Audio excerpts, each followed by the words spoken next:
After spending a few months with Apple's home speaker, the hardware execution remains fantastic, but the software weaknesses in the HomePod are becoming increasingly apparent.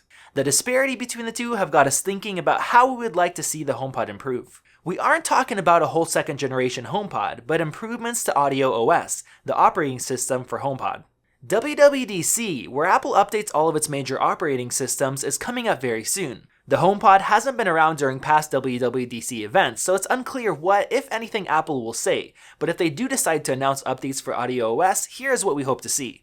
Let's start with more audio streaming. HomePod will gladly let you stream Apple Music or your iTunes Match library. However, if you listen to Spotify or another service, your only option is to use AirPlay. We'd like to be able to ask Siri to turn on iHeartRadio or pick up where we left off in our latest audiobook, and even ask to turn on Spotify or Pandora with the HomePod itself doing the fetching. Without Bluetooth or an aux cable, streaming support for other services is even more important. Next, we have a lot of issues with Siri. We outline many of them in our standalone piece dedicated to her shortcomings, which you can check out by using the link in the description. As it pertains to the HomePod, there are a number of specific areas that really need to be improved. Siri on HomePod shockingly can't set multiple timers. Additionally, Siri can't make a phone call, can't look up a recipe, and really can't compete with the skills and abilities found on Alexa and Google Assistants.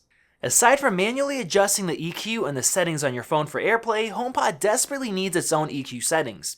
Others, like the Zip speaker we just reviewed, have different audio profiles which would also be acceptable.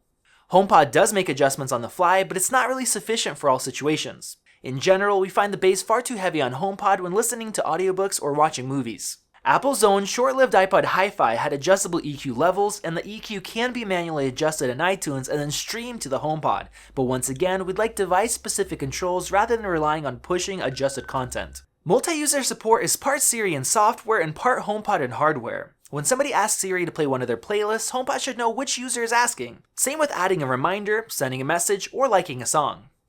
Users are currently stuck disabling personalization for Apple Music or having other users muddying up their recommendations and preferences. Apple excels when it comes to integrating their products, which is why many users choose Apple over competitors. The HomePod can be used as an AirPlay speaker for the Apple TV, and ultimately two of them can be used for stereo separation, but this is where the partnership ends. We want to be able to ask Siri to play and pause the Apple TV or even turn on a movie or a show, essentially to act as a remote.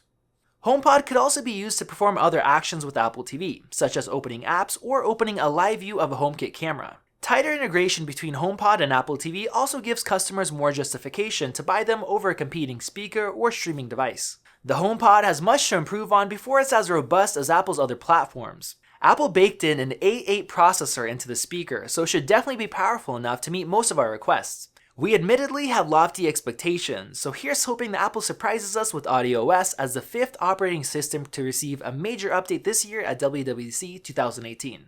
If you enjoyed this video, like it and hit that subscribe button. Also, check out our price guide, which makes it extremely easy to find the best deals on Apple products, updated daily. Be sure to follow us on social media, and we'll see you in the next video.